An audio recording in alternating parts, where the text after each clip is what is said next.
It's my pleasure to introduce Guillermo Peñafort, who will talk about cohomological connectivity of perturbations of map-germs. Yeah, thank you very much. So that will be hopefully in the first 20 minutes or something. Then I decided that I would, since I saw the vibe here, which is like getting feedback, making questions and things, I decided that this is something which is already done, and this motivated something that I kind of realized, we realized this last month, and I want to speak about that because I think I can get more feedback for these things which are more open. So we'll talk about this, and it will serve as motivation for something else. So here, the thing is that there are two theories, although one could say that they are arguably kind of obviously the same theory, but the way people work on them, they don't look the same. One is studying the formation theory of usually hypersurfaces, although then one notices that everything works for complete intersections. The other one is what people call top matter theory for holomorphic mappings. Although also in the beginning, top matter theory was more for differential mappings, and then things got more and more algebraic, things stopped working, you think you needed it. It went over C, and now it's something like, there are several schools, but the one I work in, it's algebraic, and everything is, it's over C for the complex numbers. So I will use this side for saying things about local complete intersections, that side to say things about top matter theory. And the idea is that at some point we'll realize that these things can be put together in a nice way, and that is what I want to discuss a little bit. So things about local complete intersections. Here, I will try to write small and not erase this thing. Very important things in life. Yeah, this is one of them probably.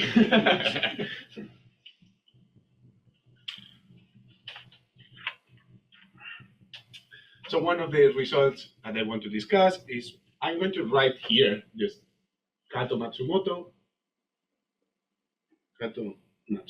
So although this is a corollary of a generalization of Kato Matsumoto. It's less in some aspects, more in some other aspects. The thing is that you have, let me see, I think I have space to write this. Before this. So here we are going to study space X, which is a germ of a locally complete intersection. Okay. I'm going to call M the dimension of X. Then I'm going to call D the dimension of the singular locus of X. Is this too small to read? It's fine. Okay. It's in front row. I don't know. And then you can define the Milnor fibre. Milnor fibre. Take a look at, with this.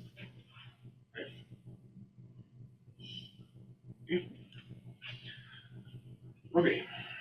Then the corollary of the Kato-Matsumoto theorem. I'm assuming everybody is more or less familiar with this. You have X has a list of equations. Everything is this and this and this and that are equal to 0. You make this and this and that equal to epsilon or to delta. You intersect with a small ball of radius epsilon. In reality, you have to do that in the opposite order. First, fix a small ball of radius epsilon. Then these equations make them equal to delta. Delta is small with respect to epsilon. And then you get something smooth, which is the Milnor fibre. But you want to have the Milnor fibre also intersection, or you take a function on the complete intersection addition? No. This is of X. But if you want to have a Milnor fibre, you should only know this for an isolated complete intersection. No. You can define that. You have to choose the ball so that it is transverse to all the strata and blah, blah, blah. But No, does not exist. Just the last one. If it is non-isolated, it may not exist in the map vibration.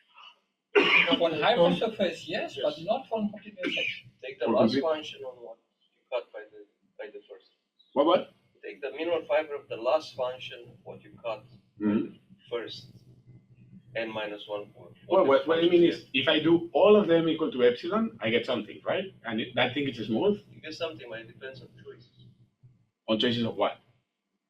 Epsilon and whatever. No, but for epsilon small enough, I will get the same. No? that's wrong. Well, anyways, the result that I'm going to say, it holds for this. This is exactly that. Don't call it the Milnor fiber, or if you want to call it the Milnor fiber, assume that X was a hypersurface. And it's fine, or you can do like Lorenzo is saying, you fix the other ones and That's what Lane does in his. Yeah, but I don't want to change what I'm doing. I want to do what I was doing, right? So I want to give my talk, no Laurencio stuff. So this is That's less. Okay, then. this is h equals to epsilon. If it gives you peace, h is one function. If you want a little bit of trouble, h is more than one function, and all of them have to be epsilon. Epsilon is also a vector. Epsilon, epsilon, right? So a similar situation appeared in my talk, and I managed to prove that the invariant was really independent of that. So maybe that happens here again. But this is Let's deal with this is the usual boo-boo that people in higher geometry make. They just take all epsilons. Well, anyways, do it Yeah, for. Fibers. Assume that it is a Compare the hypersurface. results. If that makes you happy, to be honest, Kato Matsumoto result is for hypersurfaces. So that's the thing. That is why I was suggesting, make your talk, Terry. It works if you take the last function. No problem. just last. The Okay. last function defined on the zero set of the other one. It works Okay. even if you take a function on X. Okay. Then you get that is how you That- fix that's your That's fibration. the same thing. That's what Okay. I'm saying. Okay. Just one extra function. So what you're going to get is that one consequence of Kato Matsumoto is that if you compute the homology of the thing with set coefficients, it will be free in dimension n. Then you get something dimension n minus 1, something dimension n minus d. D is the dimension of the singular locus, and 0 otherwise. So all the cohomology of the perturbation happens. Is that not true? No, you only want the constant shift for next to be perverse. That's all you want. Yes. Yes. So you want Yes. rectified homological depth. Yes. Equal Yes. dimension. Yes. Yes. Exactly. Right. That is a proof. That is a proof of this. Right. Okay. That is our result. Then another thing is that you have. This is one of the points about this theory. This is another thing that happens. There's two numbers. Mu is defined by the fact that the here we need to say that this is isolated singularities. Then I have a number mu, which is defined by the fact that the Milnor fiber is a bouquet of a number of spheres, and at the number of spheres, that number of spheres is by definition mu, the Milnor number. And there's a number, which is the Turino number, which is the number of parameters for an universal deformation.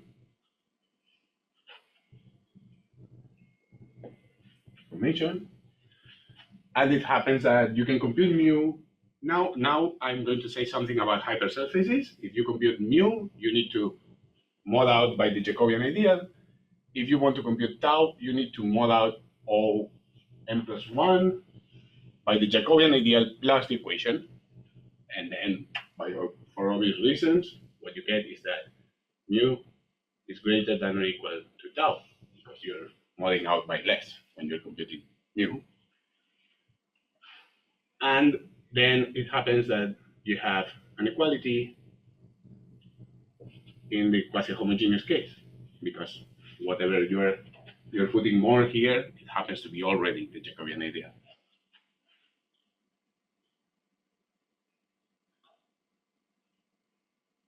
Right? So these four hypersurfaces, this is an observation if you already have the result of Milnor that tells you how to compute mu, and the result of Turina that tells you how to compute tau. Right? For complete intersections with isolated singularity, this is still true, but it comes from looking at Hodge numbers, which I have no idea. I don't know anything about that. I know that the proof is much harder. That's what I know about this proof. And then there's another thing which seems interesting to me, which is that, let me say, topological invariance of mu, although this one has to make it specific. It is not that mu is invariant by homeomorphisms. After all, a cusp is homeomorphic to C, right? To disk. It's invariance of the what people call the topological type. So if the homeomorphism is a non-homeomorphism of the ambient space, taking one singularity to another, then mu is going to be the same. So let me see. I have X, and this is for isolated singularities. This is for only for hypersurfaces.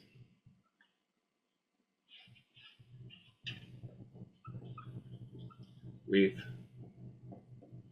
isolated singularity. If I have two of them,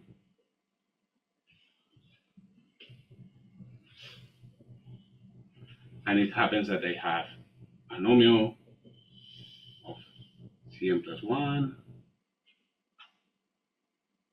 C plus 1, homeo taking one to the other,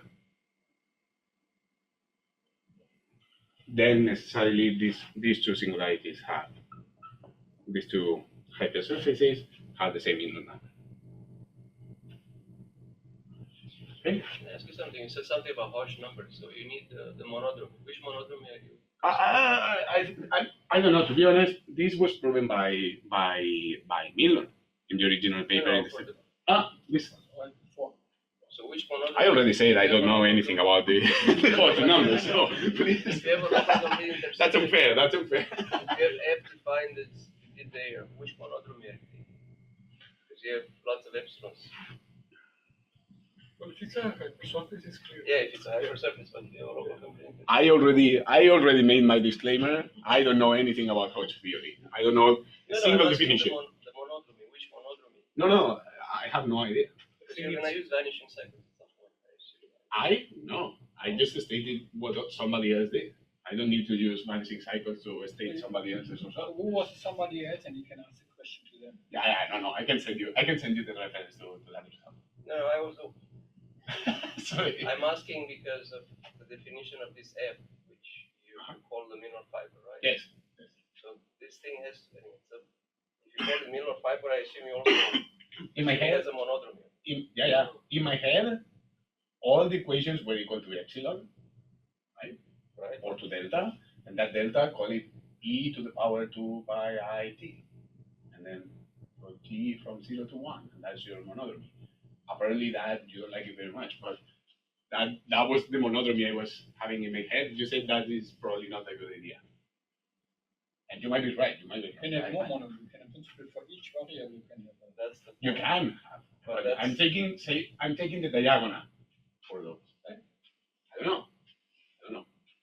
I'm saying if I would need to take one, I would take the diagonal. I don't need to take anything because this is somebody else's result. Okay. Okay. I think people take the last one. That's what I'm trying to say. It's equivalent after change of coordinates. It's the same. No, I don't know that. But observe that these things, they don't depend. In the end, this doesn't depend on the monodromy. Maybe the proof depends on the monodromy. That's fine. That's just homotopy.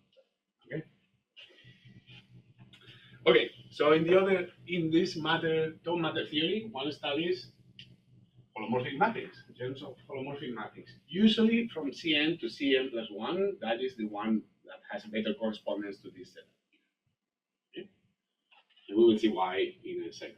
So here is DOM matter theory. I don't know, somebody decided to leave Whitney out, but half of the results of this theory are from Whitney, but it's still probably this is DOM matter theory. So here, what you're looking at is a mapping. Usually, in this theory, you really sometimes want to look at multi-germs. Why? Because, well, even if you want to study things at one point, you want to be able to study this thing, right? And this comes from this to produce this unit, this mapping defined on two different places, right? So in this theory, it kind of makes more sense to do multi-germs as long as here it's only one point, right? So here, when are two things the same? Two things are the same if they are A equivalent. So A equivalents, we studied these guys up to A equivalent, which is two things are A equivalent if I have C and S.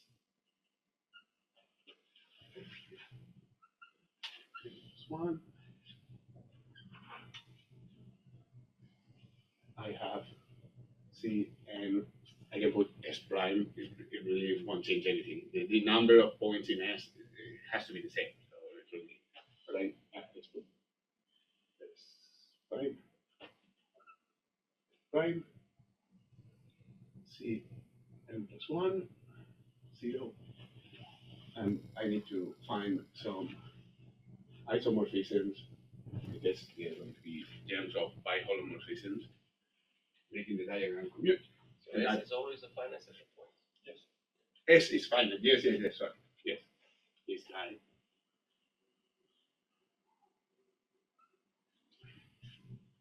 It's multi-germs.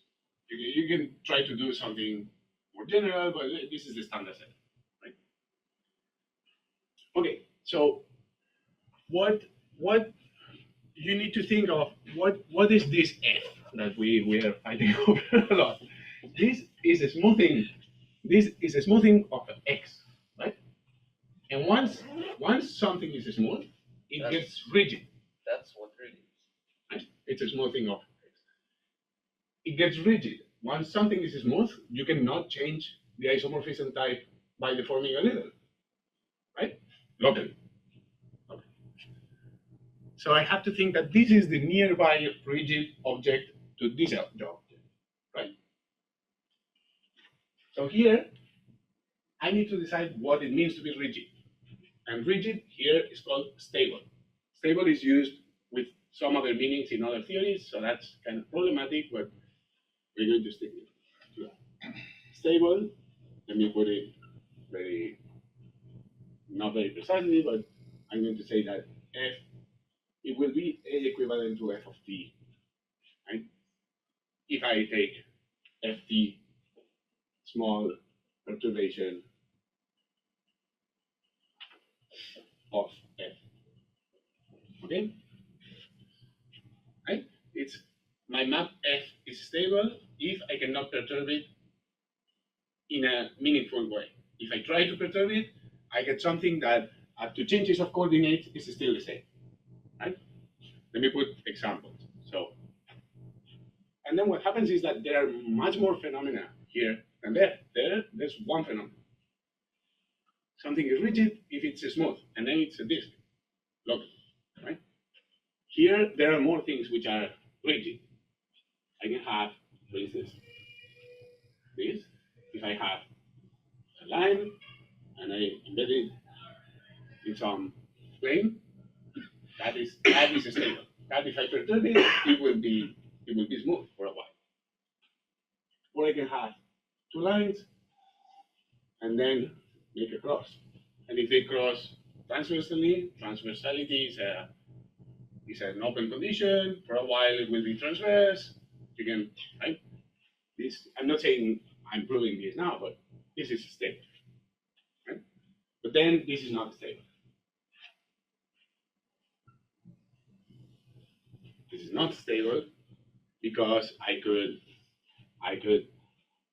perturb this a little bit and produce this, which is clearly not, there's no changes of coordinates that will take one thing to another, to the other, right? This is not stable. This would be F, this is Ft, and they are not clear. So this is not stable.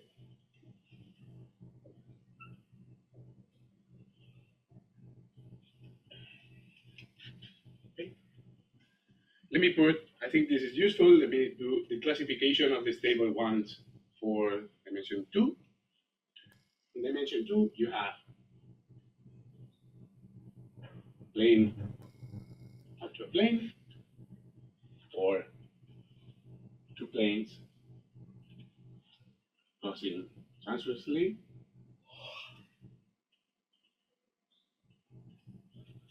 or three planes meeting transversely,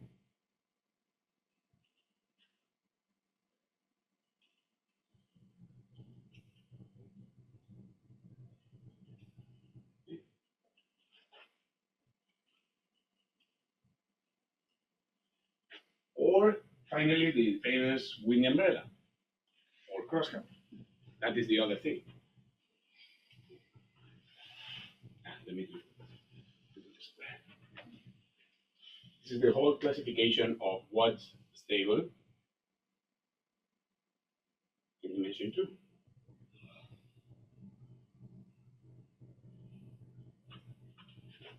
It's nothing. Parameterizes this space, and that is stable. If you try to perturb it, you won't be able to. There will be some other wind umbrella somewhere, and there's a change of coordinates that takes your original mapping to the perturb. Okay, so that gives us a notion of instability locus, right? It's places where your mapping is not stable, right? I'm not going to define it.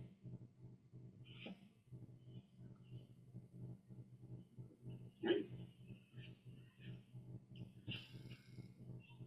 And then I'm going to take X, which is the image of F. Right? And then I could take a deformation, a perturbation of X would be take the image of a perturbation of F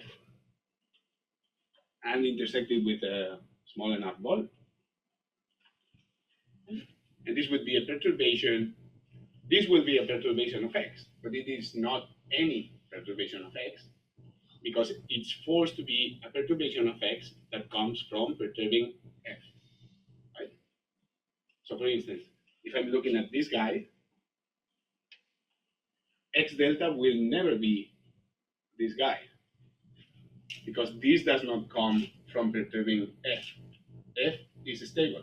So if I perturb F, by definition, what I get is something equivalent to the original X. Right? So these are not any deformation of X. This is only the deformations of X that I can get from determining the way I parameterized X. Right? So the deformation theory here is a little bit different than the deformation theory of the space. There are deformations that I cannot achieve because they don't come from deforming space. Because they come only from deforming the space. Sorry. I can only achieve the deformations that come from deforming F. Okay. And I can say, I think these are kind of obvious things. What this would be, this F delta will be called a perturbation. I'm not going to write that. I already said it, and everybody was happy. And I can,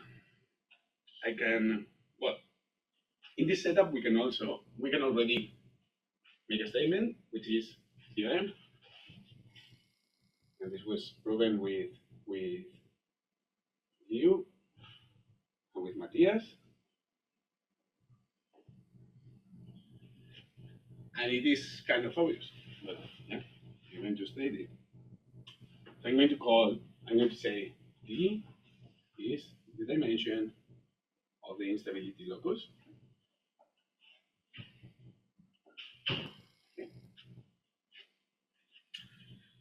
And then I'm going to say that if I take cohomology, reduce cohomology, did I put it reduce there? Yes.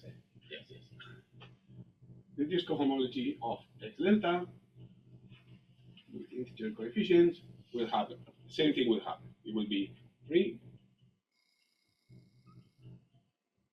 If the dimension is n, it will be something. You can have things up to dimension n minus b, where d is the dimension of the instability locus.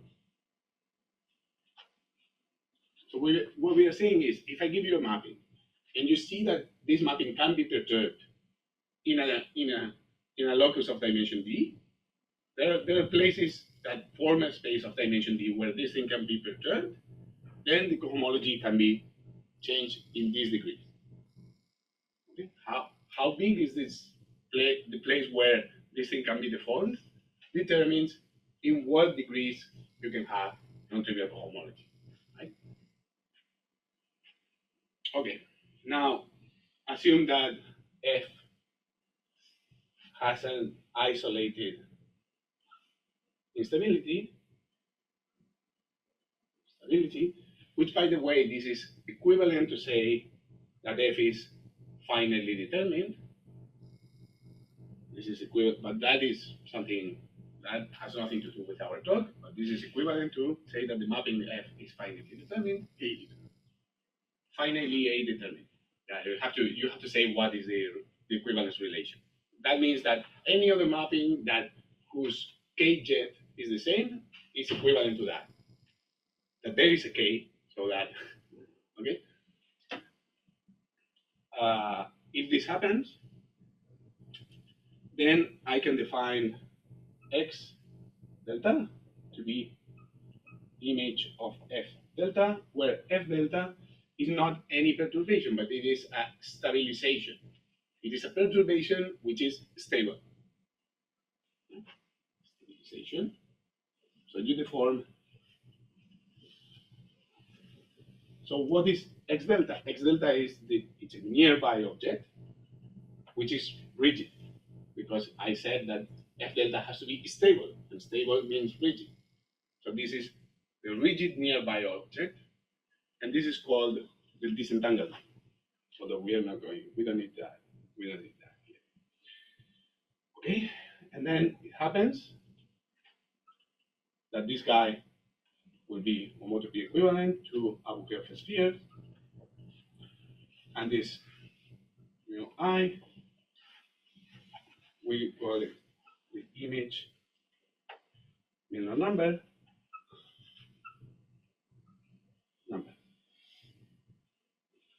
And there's another number called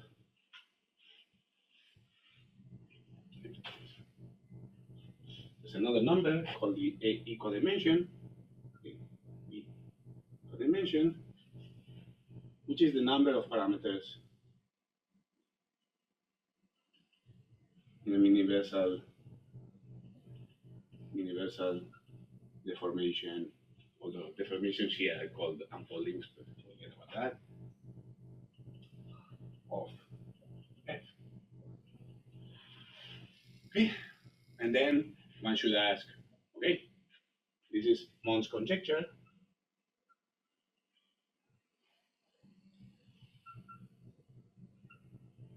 This number should be greater than or equal to the A codimension.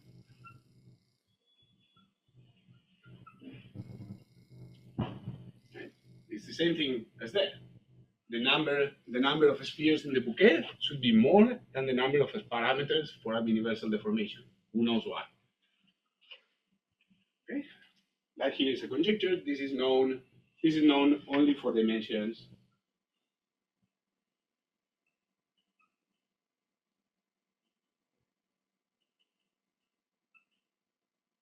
1 and 2. 1 and 2. Case n equals 1 is kind of easy. Case n equals 2, that was done by Tukov and Stratton, and also by David Mond, kind of simultaneously. Okay, And then there's also the question of whether mu I is a topological invariant, which means that here you're going to ask for these guys to be homeomorphisms. Right? If you have two different mappings related by homeomorphisms, and both have isolated instabilities, these numbers have to be the same. This seems to be true. We know it also in dimensions n. This is for n equals 1 and 2. And this was proven by, in case n equals 1, again, it's kind of easy. Case n equals 2 was a small miracle that happened. We proved it was Javier Bobadilla and Edson Sampaio and myself. But to be honest, I mean, we did it all from scratch, then we sent it, and then we received the feedback that everything that we had done was already done. We just needed to put together a bunch of things. That is not entirely true. No, that is true. That is true. We did nothing that wasn't done. But what's important about this is that this involves really there's hard mathematics there. There were things that we used from Nemeti and his student that are very hard, and we have no idea how to do that in higher dimension. And this was kind of a small miracle that happened, that we put together a bunch of things and we got that. But this is, in general, we have no idea how we could prove this for greater dimension. Okay. So these are three things that make these two theories very, very, very similar. And there are more things, but I don't have so much time. So let me do vanishing cycles for the t direction, that's the same as what? The vanishing cycles for the t Yeah, direction. we are going to do the proof in a second of why these two things are the same. Yeah, so this is so why doesn't the proof for the topological invariance of Milnor number? No, wait. No, you have to be careful here. So the instability locus, let's look at like this guy. This guy, the instability locus of this guy is the empty set. This is stable. You cannot deform it in this theory. Okay. The singular locus of this guy is dimension 1. Hold on, what was your mu I? Mu I is, I'm going to deform F. And I'm going to look at the image of that deformation. You take the number of. And that deformation, that is going to be a bouquet of spheres, right? But the number will be a different number. If I take this guy, the deformation is going to be trivial, and this is a cone. So. Yeah, but that's still the number of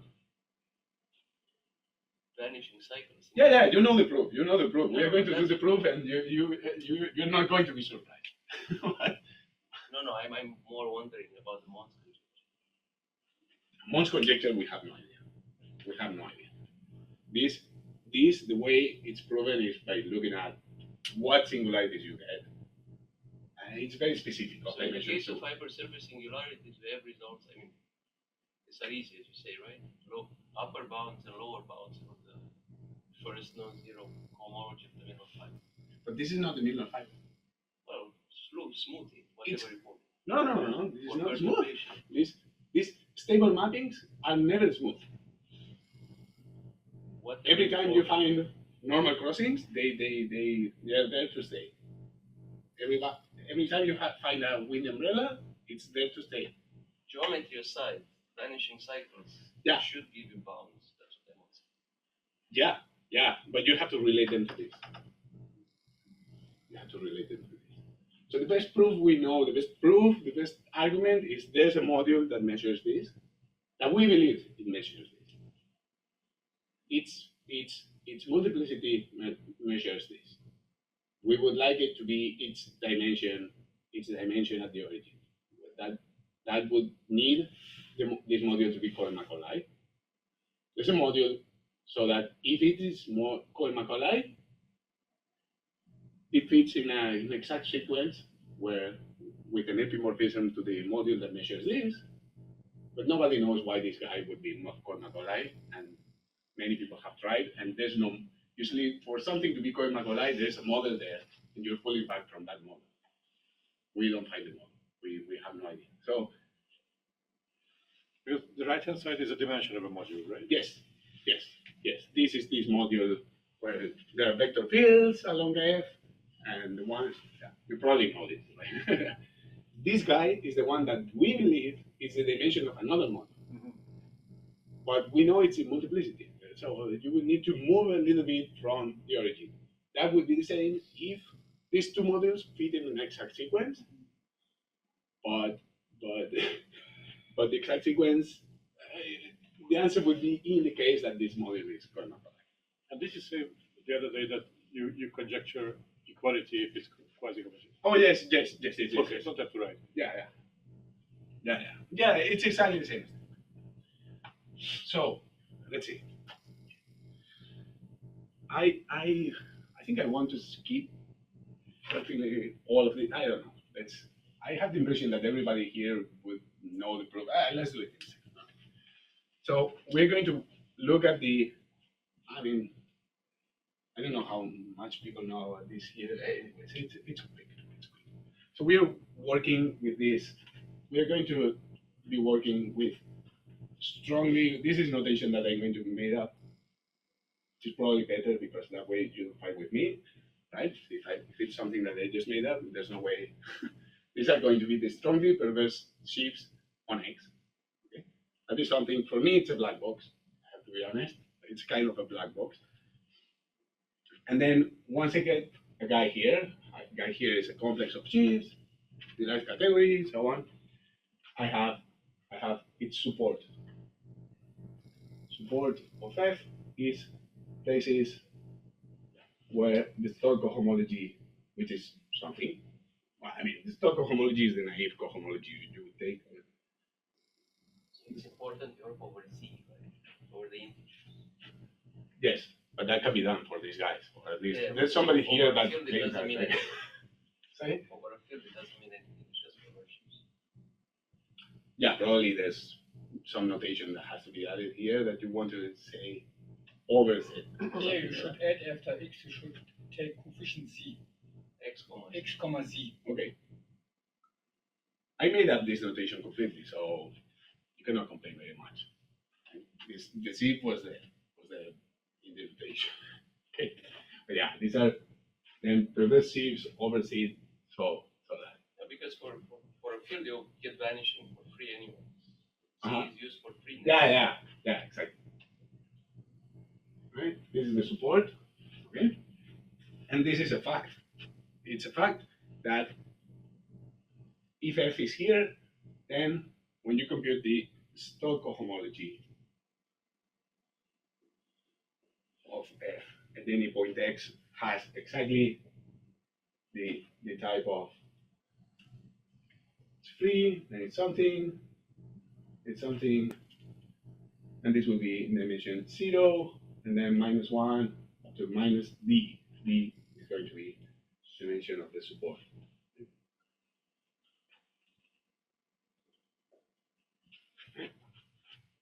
Okay. Then 0. Yeah, and zero in any other place. Okay. Then another fact, this is a fact you need to know. Another fact is that if X is a local complete intersection, then take the constant shift shifted by the, should I call it not D, but the N is the dimension, is one of these guys. Show me the rest.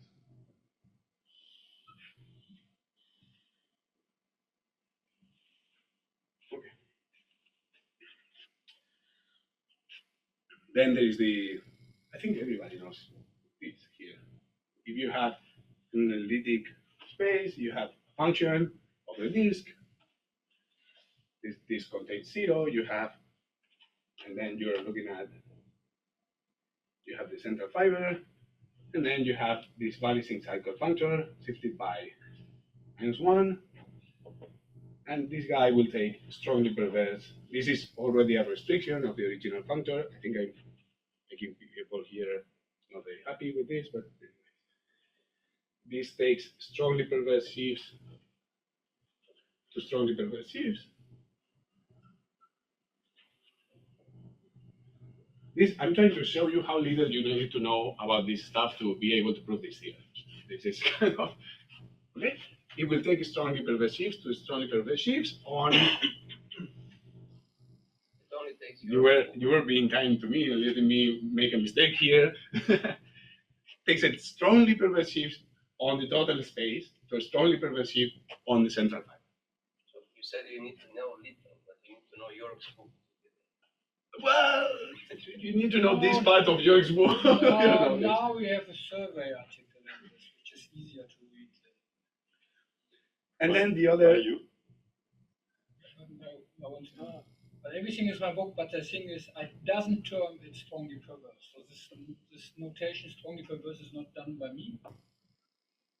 Maybe you introduce it. No? But the thing is, of course, strongly perverse should mean it's more than perverse. Perverse is in the air. Mhm. The strong has to do with this freeness because we work over integer positions. Uh-huh. The strong is better than perverse in this sense. Then another thing, this was something that Ted explained to me, that in general in this theory you don't have the right to know what your shifts are. You have the right to ask what the stock cohomology of your shift says. If you spec for the stock cohomology, you have better chances to know. So what is the guy? Doesn't matter. Just go for the stock cohomology. The stock complex. What? It's a complex. No, of course, but you don't want to be very explicit in what this complex of shifts is. Your aim is to know what the stock cohomology of shifts, of complexes of shifts of these objects is. That is, if you're thinking of that, you're better equipped. Okay, this will be hypercohomology, and well, let me write it and then we discuss this.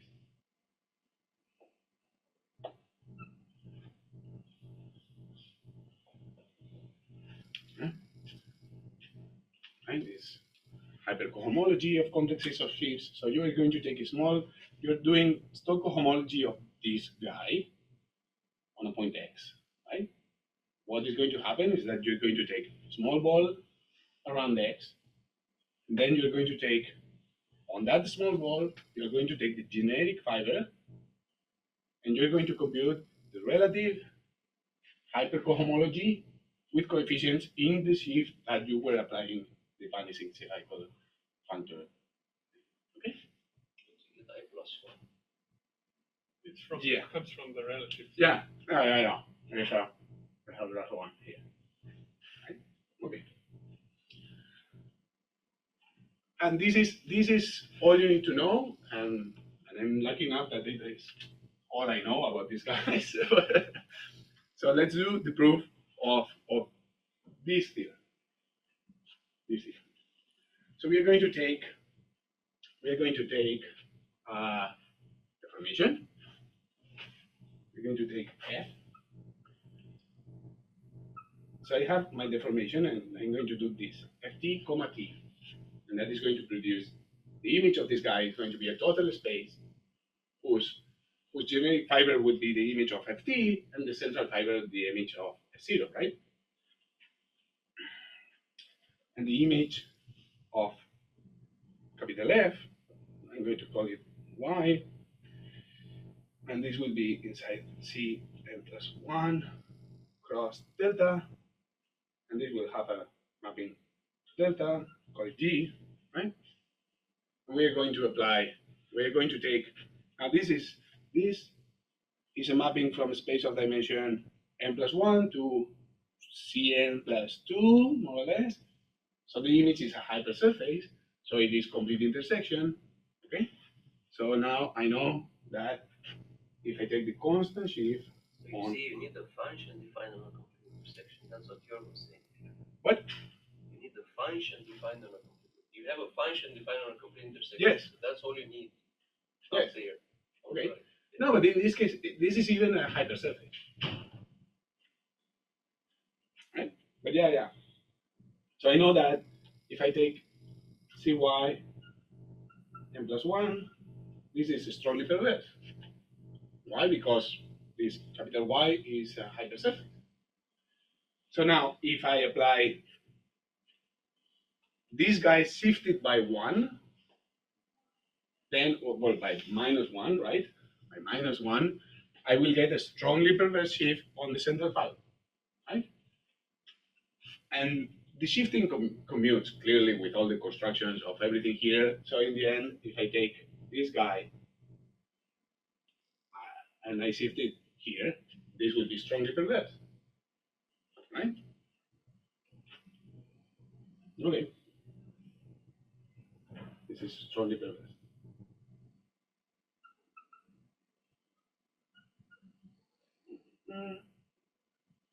Okay, and I want to take a look at what the store cohomology of this guy would be, right? Because I want to estimate the dimension of the support. Because I want to, at some point, I'm going to, obviously, I need to apply this result. That is what is giving me this, right? Obviously. So I need to estimate the support. For that, I need to know what the store cohomology in the point is, right? I'm going to do H.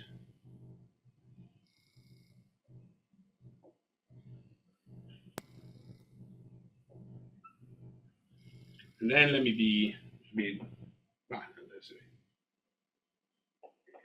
1 dx intersected with g minus 1 delta. These coefficients here. Right. And then let's take it. Well, it takes 2 lines. Let's do it. This would be, in the end, this would be by the longest stack sequence of relative homology. You will get that this is reduced homology I n of b x 1 delta coefficients inside. Okay. Okay. This is a calculation that I did just for fun. See what implications it has. So say that x is a point where this mapping is stable. If x is a point where the mapping is stable, this is the same as g minus 1 of 0, because I'm not able to deform this thing in this point. So say that it is this. Well, if I deform a little, it's still the same, and it's contractible, and the reduced cohomology is 0. So the support of this guy, has to be contained in the instability locus, not in the singularity locus. In the yes. Yeah, to make your analogy complete. So if you historically start with this picture for the hypersurface similarity, Yes.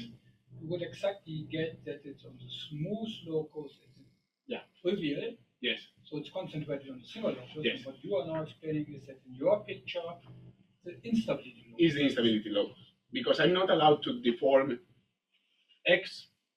I need to deform f, right? In this family, what I find is that the generic fiber is a deformation produced with the f, not produced by deforming the x in any way. So in places where I cannot deform the f, this thing gives me something contractible and it's 0. So the support of this has to be contained in the instability locus, and then we're done. So support of f shift.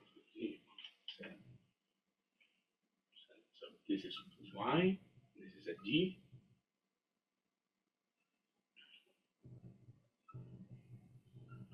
This has to be contained in the instability locus.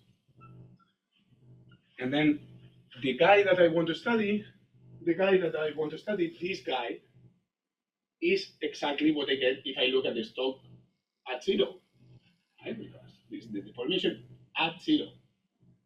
So just the result tells me that this is going to happen. Okay, so this is what we did. And now an observation. What did I use here? Well, I used that the image of f was a hypersurface. And to be honest, I used that it was a local complete intersection. So this works whenever the image of f is a local complete intersection, right? Which is exactly the same proof. can even read this. Yeah. You have examples of spaces where this argument works, which are not complete intersections. So Yeah. There's a whole other thing that I don't want to go into, which is what happens when you are looking at mappings from Cn to Cn plus say 2. And then the image, it will not be a local complete intersection. And then there is a spectral sequence that describes the image in terms of the multiple points. But that is a different story. And then what happens is that the result is different. The places where you get homology, they are different. Okay? Is this something that Houston did, or Houston, or Highway? What? Yeah. This multi-point complete. Yes. Multi-point complete. And it's a miracle that the multiple points, what you need for the spectral sequence is the alternating cohomology. And it's a miracle that if you look at the constant shift, that the multiple point spaces, they are not complete intersections. So the constant shift has no reason to be reversed. But the alternating constant shift, it is perverse. That is a miracle. And that allows you to get the corresponding result here, although the result is not the same. The result, the places where you get the homology are different, but are controlled by the fact that the shift is still perverse by some miracle. But that is a different story. I was going to talk about that, but I'm going to talk about this other thing. So let me erase this thing, and let me see. Now think about the only thing that we used is that the image is a local complete intersection. So I could go to this setup. Look at the mapping from X to Y. No Y. Really? This is there for fun, to be honest. X to Y. Assume that Y, which is the image of F, is locally complete intersection. What are the chances of that happening? In general, very little. In general, little chances. Let me say two setups where this happens. One is for capital N, all the mappings, F is finite. To be honest, you don't really need the mapping to be finite. But let's stick to the case where F is finite. Setup 1. Dimension of X is N, and then capital N is N plus 1. Then Y is a hypersurface, and then locally complete intersection, right? That is this setup. Only that you can allow X to be singular, to be honest.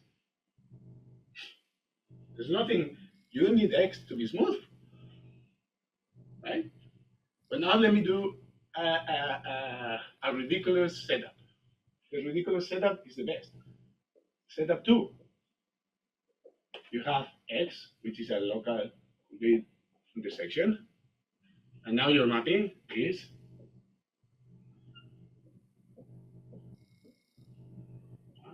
your X lives somewhere, right?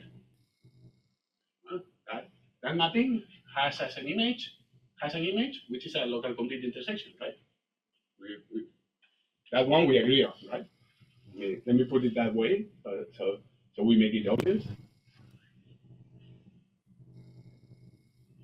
This mapping, the image of this mapping is a local complete intersection, right? Do you need the image to be local complete intersection, or the push forward of the constant shift to be perverse? I need the constant shift on the image.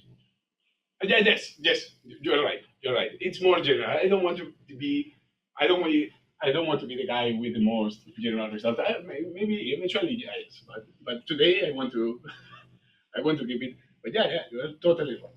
This works for mappings whose image has a constant shift which is perverse, or strongly perverse if you want that. Depends on what you want. Naturally, you would ask for local complete intersections if you're me, because I don't know any examples of.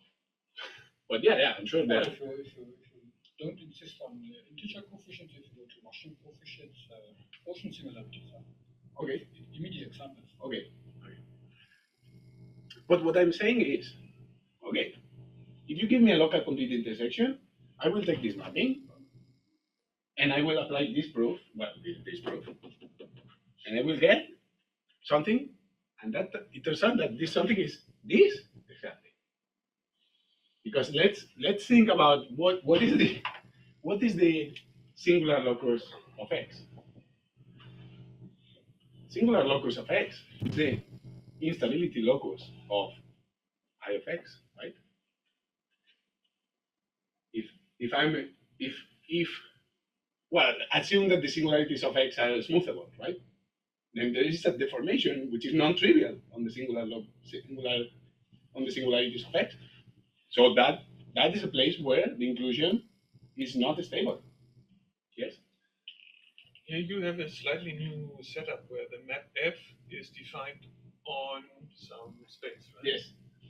And before you had A equivalence, which was up to diffeomorphism in domain and codomain. Yes. And now you have to also allow deformations of the X space itself, right? Yes. So you You extend need to extend definition. what the A equivalence means, and that can be tricky. It depends on what you say for X, but you have to be careful. For instance, complete intersections, the Milnor number of a complete intersection is not a topological image. There are complete intersections which have the same topological type, but the mu is different. So you have to be careful there. But yeah, so you have this, and then what happens? Let's see what other things there are. X is the image of F. Yeah, that is the same. This. I mean, if I take a stabilization, what is a stabilization of X? What is a smoothing? Well, take that capital F that we cannot agree what it is. We agreed that it was a smoothing. And once it is a smooth, the inclusion of a smooth thing is stable. So really, the disentanglement, this X delta, the F, capital F, is the X delta of IX. This is a mess. Right? If I'm going in this side, in this setup, when I define the X delta, that is F. So really, that statement is exactly the same statement. So it turns out that there's a way to put together both theories. No, I don't think completely. So in your picture, you have it as a one parameter perturbation. Yes. So what is the one parameter perturbation you take now here for the complete intersection? The one parameter deformation, all the equations equal to epsilon. All equations equal to epsilon, and that is the No, one. but in your situation, the Yeah. function was a parameter. Yes. And then you have a total space, and you look at. Yeah, you need to produce. Yeah, you're going to produce. So You're going to produce. I want to see the total. What is the total space? It is not the Milnor fibration, right? What you're saying is the ambient space. It will be a singular ambient space with a parameter. Yeah, but even if you start with the identity mapping now, and you say you want to make a one parameter deformation. Yes. I So will. that means you choose you want to choose a smoothing of a singularity, or what is your one parameter deformation? I think. Yeah. I think I will need to take x tilde to be this point x comma t, right? Such that h of x equals t, right? This, let's think of hypersurfaces, which is where we agree. No, it's okay, but everything is fine. And then I'm going to project with t. Yes, and there everything perfectly makes sense. Yeah. This has not to be, or it does not, even if you start with a complete section, a Milnor fiber does not exist. But this player exists. Mm-hmm. Okay. Yeah, maybe that is what you are thinking of. Yeah. This, It's a smooth thing. To be honest, No. what's important here is that this guy is smoothable, and then this guy is complete intersection. You need to be able to smoothen this guy, and then this guy has to have a constant heap which is perverse if you want that result. Right? And now this is the first realization that these two theories can be put together as one. And there are many things, like for instance, this guy is proven in the hypersurface case kind of trivially if you already know the results of Milnor and Turin. Yeah, these are very well known. But for complete intersections, these are proven with Hodge theory. And I don't think anybody has tried to put Hodge structure or mixed Hodge structure or whatever that is. That's what I was telling Matthias yesterday. I was trying to convince Ted to use mixed Hodge modules. I very much want to use mixed Hodge modules for this crap because it seems clear to me that the difficult case here was handled by mixed Hodge modules. So now that these two guys live together, apparently that is the best tool we have. At least they are available in this language because the situation we want there versus purely X and T on it. Yeah, so using this machine, you could put a Hodge structure on your. Yeah, I will need to consider this object and put a Hodge structure or something on the generic fiber of this. I don't know exactly what this is. Well, you have vanishing cycles, nearby cycles. Yeah, you have that. They come from cycles here. Yeah. So be a bit careful. So that is one of the things that I would like if somebody can give me feedback or say, yeah, this is where you need to look at. And then there's another thing, which is very, very, very recent. This is 2 months ago, something like that. We realized that in this setup, or to be honest, in a more general setup. So here, another technique which is completely classical is resolution of singularity. Right? You have, this is like Milnor fibration, but there's resolution of singularity, super important, right? Can I ask something before you do resolution? How about normalization? So there is a Lake conjecture for functions on, let's say, germs of what, 3 folds, right? So you get surfaces, a 0 loci, and those surfaces have a bijective normalization, which is smooth. Yes. In the case on the map, the 0 locus is that surface as a one-dimensional singularity. I guess the conjecture was that this is an equisingular deformation of the curved singularity. I know less conjecture from this point of view. Right. So is there a chance to attack it? No. We're there. No, I believe that with a motor result, that would be the right tool to look at the locus of points where you get double points. Really, like for the mapping to be injective, you need to have only caspiral edges. You're going to have double points, but they need to be caspiral edges. And it seems to me that the devices defined by the double points, the strict double points at the caspiral edges, they are always very different. And maybe there's a way to prove that if the degrees are high, that's what the less conjecture says, these cycles are going to be really different.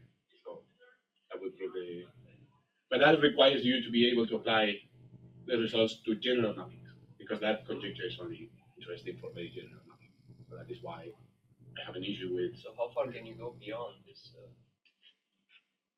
This kind of functions with S finite. In what sense? Sorry. I don't know how you call this, K-finite or something like this. Finite. These are A-finite. A-finite. But if you want this number to be smaller than this number. No. I'm just saying replacing S. With something non-finite. Yeah. Nobody studies that. But yeah. There is, of course, you don't have good deformations.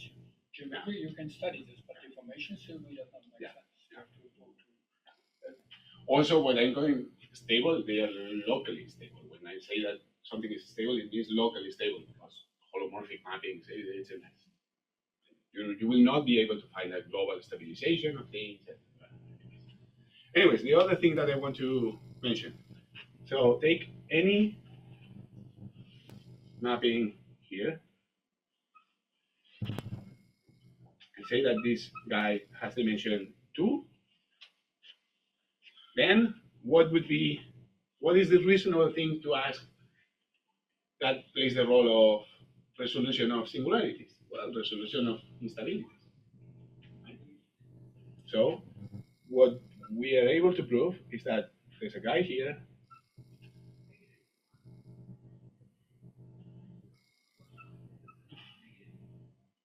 and this guy is stable, and these are proper mappings, and this guy is stable, and this guy isn't, and these mappings are isomorphisms away from the instability locus.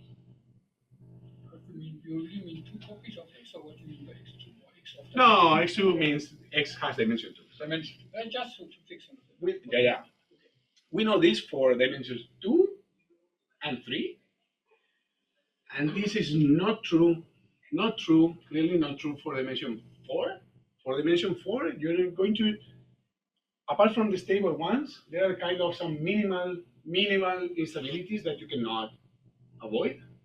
And in dimension 5, because for this guy to be stable, this guy has to be smooth. Right? In dimension 5, you will not be able to make this guy smooth necessarily. Right? And this follows from some works on, this is what they call partial resolution, works of André Bellotto and some other people. So what you do is you have your y, and they prove that you can modify y without touching the normal, the double points and the wind umbrellas, and produce a space that only has double points and triple points and wind umbrellas. So you produce that space. Since this you're doing with blow-ups in y, you really do the blow-ups here, you will get that embedded, that resolution do it embedded here. So you will get some free space. Then you have a space that only has double points and wind umbrellas. And it turns out these guys have smooth normalization, right? Otherwise they wouldn't be on this list. The F is the normalization, by the way. So take the normalization of this guy and it will be smooth. And now you need to define that. You need to really prove that there's this mapping, but that is kind of easy. So one of the questions that I would like to ask is, So that means your diagram is not Cartesian. no, it is not Cartesian, it is commutative, but okay. And this gives you a bunch of interesting things. For instance, the double points of this will be a resolution of the double points of this. And then, well, what I would like to do is, okay, I want to study, say, one of the usual objects that, you know, Richard and friends, they look at is these are the Tom polynomials, and one of the basic ingredients is you need to define this guy, right? This guy pops up everywhere. This guy is going to be term of the tangent of x minus term. Is it minus? No, the minus comes inside, right? Otherwise, you have to divide. Minus pullback the tangent of y. But this assumes that x and y are smooth, right? So my question is, what should I plug here? Where what would be the corresponding C of f? Because now this guy is not smooth and this guy is not smooth. And I need to define this guy. So one question is, given that I have this, how much are my hands tied? Because this has a C of f. This is smooth and this is smooth. So for this guy, it is already decided what the term class is, right? So how much this diagram forces me to choose something? What can I say about a candidate for C of this f, given that there's one already fixed here? Then another question that I would like to ask or think about is, what happens to the multiple point formulas for this? Right? Once you have this object, you want to define this object so that you have, say, Tom polynomials, so that you have multiple point formulas, and so on. So that is a whole thing that I would like to get some feedback or see, because I really don't know much about this. So yeah, I don't know. Let's see if there's more questions in my list, but I don't think there are. Polynomials. Oh yeah, is there a notion of characteristic classes for local complete intersection? Because if there is, I need the say that I know what it means to have the term class of a local complete intersection. Well, I said that I'm going to replace this map. In this theory, this map plays the role of this object. So I need to, if I'm going to define C of an F, when I do C of this mapping, it has to be classical C of X. In this theory, when I study the deformations of I, or when I study something about map F, if I plug this information, this has to give me the information of X, and X is a local complete intersection. So if there is a notion of, say, term class for complete intersections, I need it to fit well with this setup. You have to be careful. There exist many notions of term classes on the market. And a priori, you have to figure out, is there one which fits with your proposal, what you would like to have. Yeah. You would like to have an analog to the CF in the classical case. Yes. But if it's a complete Yeah, I need it to be CF for the case where X and Y are smooth. I need it to be CF. And in the case where X is a local complete intersection, if I take the inclusion, I need it to be whatever the C of X. That exists.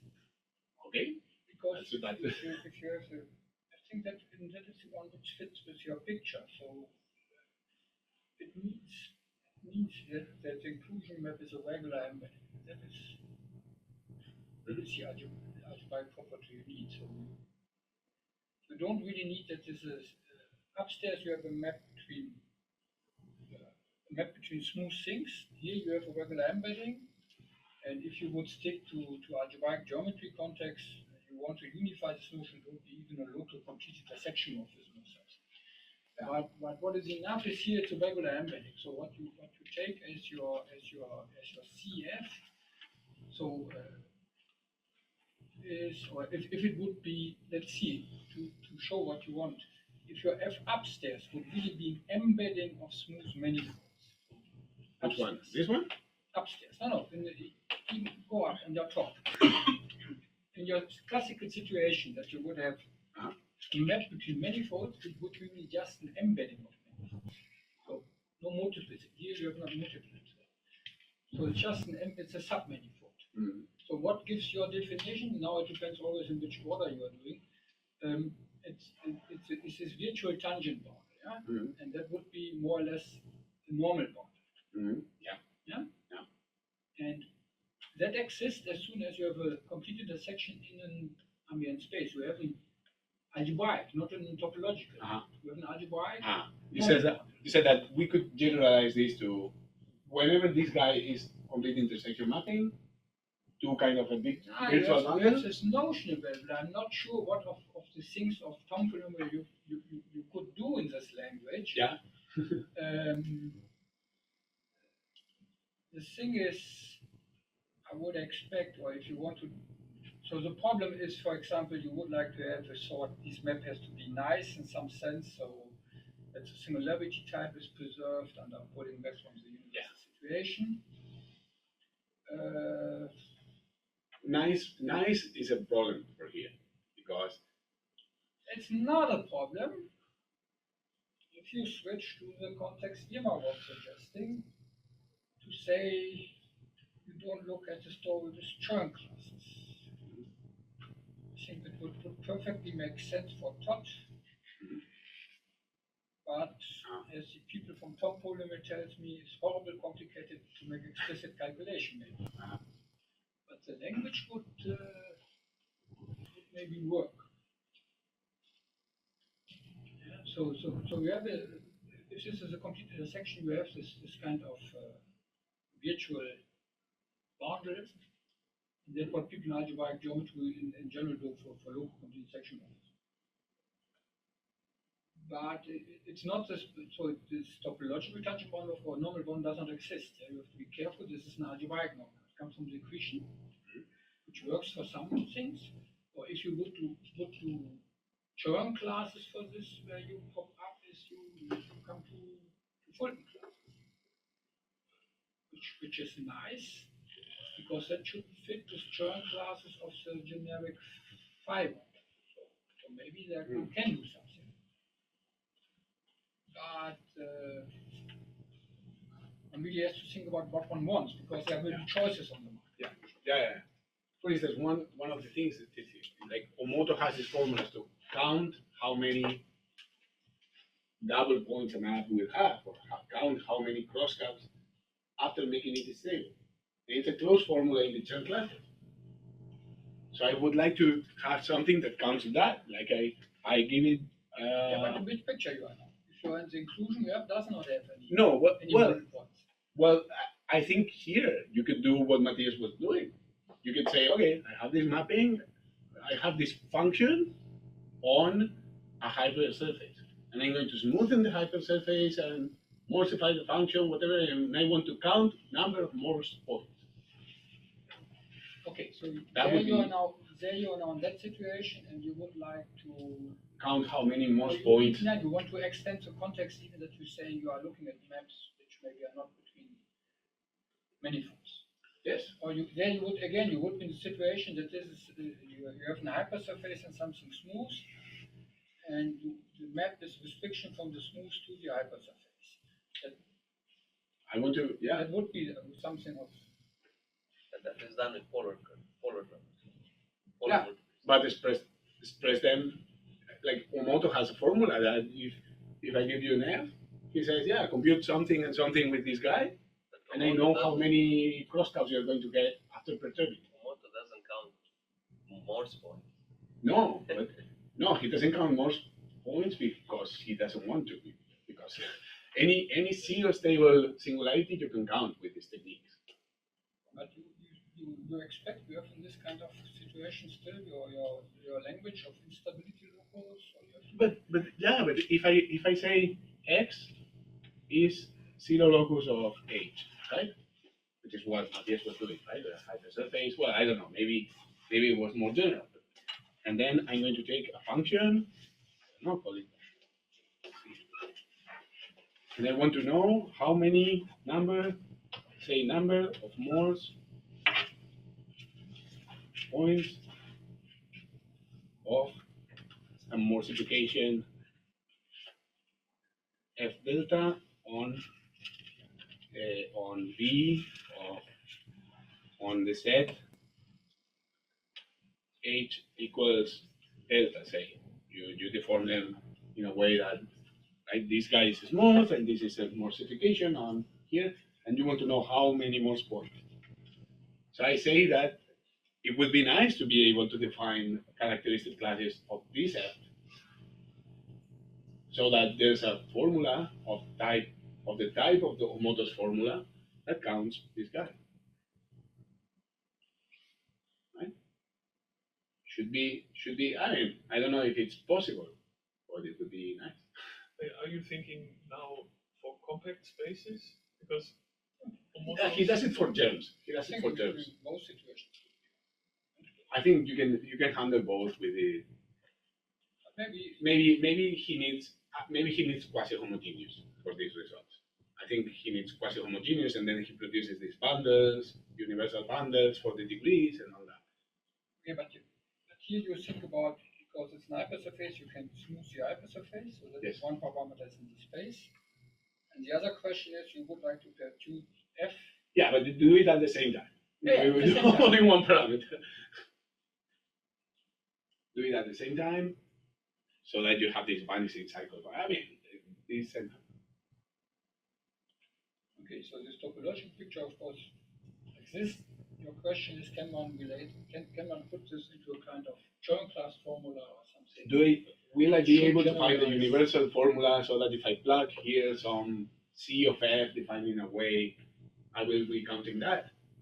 It would be nice. You can do it you can certainly do it if X is smooth. Can you extend that to hypersurfaces? That is the question.